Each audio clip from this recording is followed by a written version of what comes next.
दोस्तों, अब हम पढ़ेंगे पदार्थ। पदार्थ के बारे में, जिस पदार्थ क्या कहलाता है,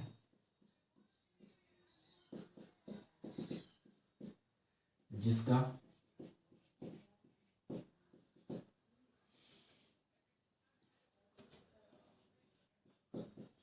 कोई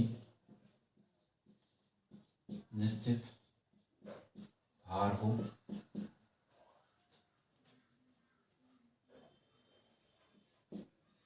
स्थान घेरता हो,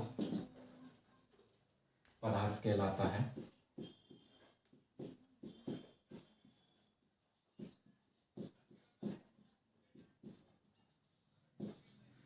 दोस्तों, पदार्थ वह होता है जिसका कोई निश्चित भार हो, स्थान घेरता हो, पदार्थ कहलाता है। पदार्थ तीन प्रकार के होते हैं। पहला होता है ठोस, दूसरा होता है द्रव, तीसरा होता है गैस। ठोस वो होती हैं जिनका जो स्थान घेरते हैं,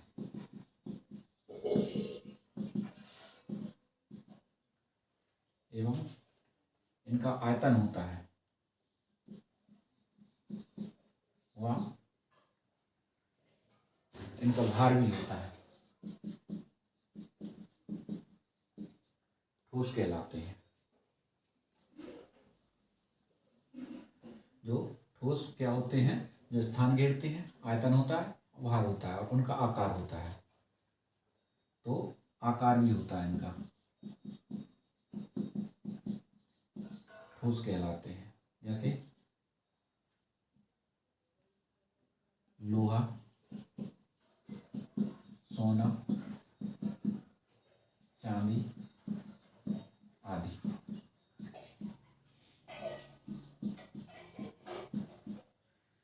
इसके बाद में है दूसरा द्रव। द्रव क्या होता है दोस्तों, स्थान घेरता है,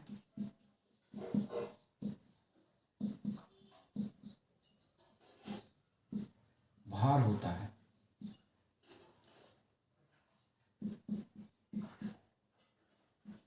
आयतन घेरता है,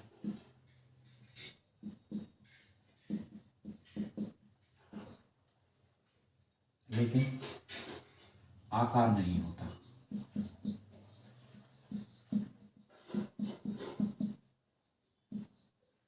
द्रव कहलाता है।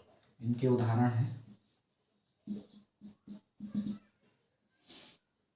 पानी, पारा आदि। तीसरा है गैस।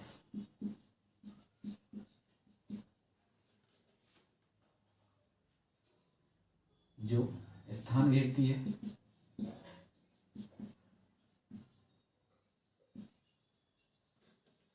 इसका आयतन नहीं होता,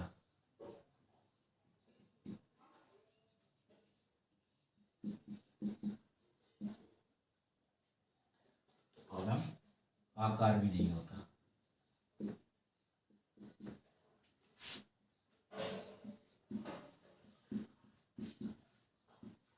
गैस कहलाती है। इसके उदाहरण हैं नाइट्रोजन, ऑक्सीजन, कार्बन डाइऑक्साइड आदि। दोस्तों, पदार्थ होता है जो जिसका निश्चित भार हो, स्थान घेरता है, पदार्थ कहलाता है। ये तीन प्रकार के होते हैं, ठोस, द्रव, गैस। ठोस वो होता है जो स्थान घेरता है, आयतन होता है, आकार होता है, वो ठोस कहलाता है। जैसे लोहा है, सोना है, चांदी है आदि। और द्रव वो होता है जो स्थान घेरता है, भार होता है, लेकिन आयतन घेरता है, लेकिन इसका आकार नहीं होता द्रव का। मतलब जैसे किसी भी पदार्थ को हम, मतलब किसी भी द्रव को हम किसी भी बर्तन में रखें तो उसी के आकार का हो जाता है, मतलब इसका आकार नहीं होता। और ठोस ऐसा होता है जिसका आकार भी होता है, जैसे लोहा है या सोना है, पत्थर है, कोई भी चीज़ ऐसी है जिसका आकार निश्चित होता है और आयतन भी घेरता है और भार भी होता है, तो ठोस कहलाता है। और गैस में क्या होता है, जैसे कोई भी गैस है तो उसका स्थान तो घेरती है, मतलब कोई भी वॉल्यूम में जैसे हम अधिक हवा भरें तो वो फूल जाएगा, मतलब स्थान तो वो घेरती है, जितना स्थान में वो बन रही है। और उसका वो वजन भी होता है, मतलब भार होता है, लेकिन क्या होता है इसका भी आकार नहीं होता। जैसे भी जगह में आप उसको रखो वो वैसा ही आकार में रह जाती है। इसलिए इसका उदाहरण नाइट्रोजन, ऑक्सीजन आदि। तो ये तो हो गए हमारे ठोस, द्रव, गैस, और इनका उदाहरण सहित हमने आपको बता दिया। अब इसके बाद में आते हैं अणु।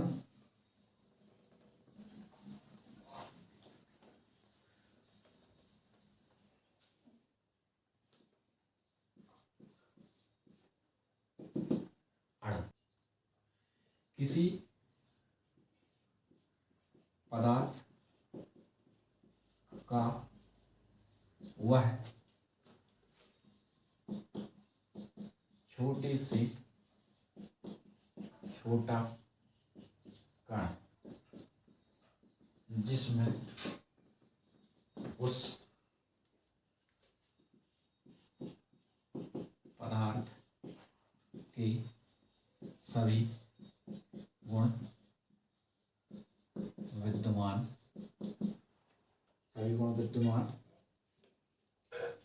जो भौतिक व रासायनिक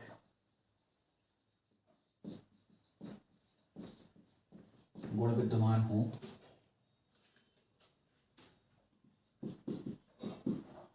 एवं स्वतंत्र अवस्था में रहता है।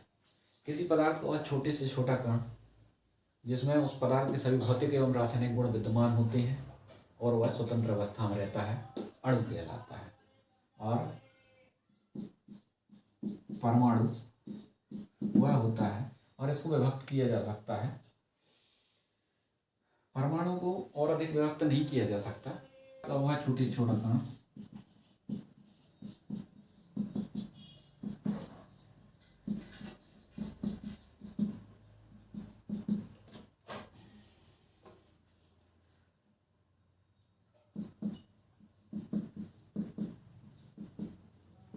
जो रासायनिक क्रिया में भाग लेता है।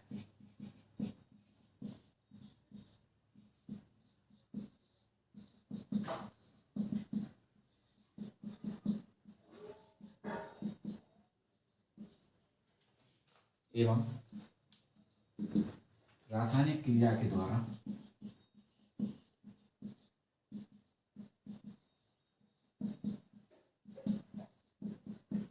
पृथक किया जाता है।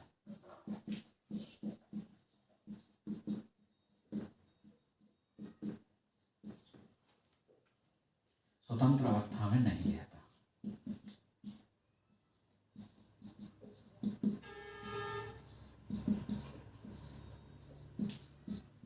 नहीं रहता है, परमाणु कहलाता है। अणु वह होता है जो किसी पदार्थ का छोटे से छोटे कण, जो पदार्थ के सभी भौतिक एवं रासायनिक गुण विद्यमान होते हैं एवं स्वतंत्र अवस्था में रहता है, अणु कहलाता है। परमाणु किसी पदार्थ का छोटे से छोटा कण जो रासायनिक क्रिया में भाग तो लेता है एवं रासायनिक क्रिया के द्वारा पृथक भी किया जाता है, लेकिन यह स्वतंत्र अवस्था में नहीं रहता, परमाणु कहलाता है। इसके बाद में तत्व, यौगिक और मिश्रण।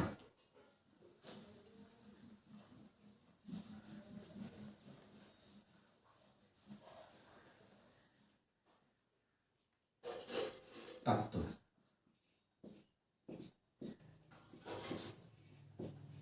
केवल एक ही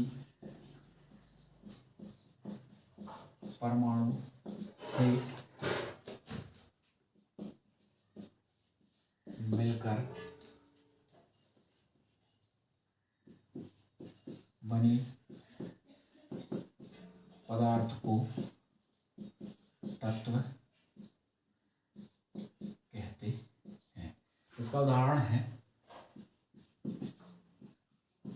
लोहा, कार्बन, हाइड्रोजन आदि। केवल एक ही परमाणु से मिलकर बने पदार्थ को तत्व कहते हैं। इनके उदाहरण हैं लोहा, कार्बन, हाइड्रोजन। तत्व यौगिक, यौगिक क्या कहलाता है? दो या दो से अधिक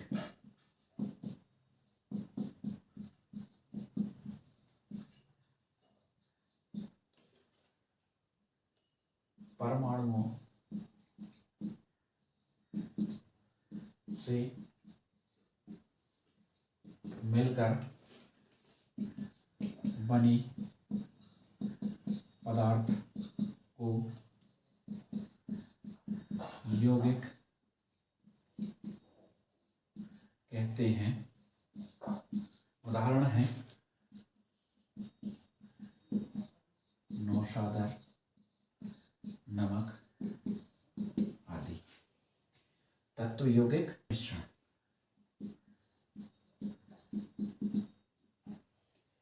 दो या दो से अधिक प्रकार के पदार्थ, दो से अधिक पदार्थों को एक निश्चित मात्रा में या अनुपात में से मिलकर बनी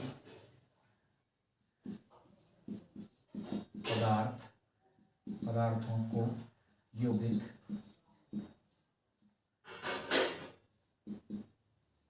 कहते हैं। तत्व वो होते हैं जो केवल एक ही परमाणु से मिलकर बने पदार्थों को तत्व कहते हैं, और यौगिक दो या दो से अधिक परमाणु से मिलकर बने पदार्थ को यौगिक कहते हैं। और मिश्रण, दो या दो से अधिक पदार्थों को एक निश्चित मात्रा में, जिसकी मात्रा एक निश्चित होती है, उसको अनुपात में मिलाकर बना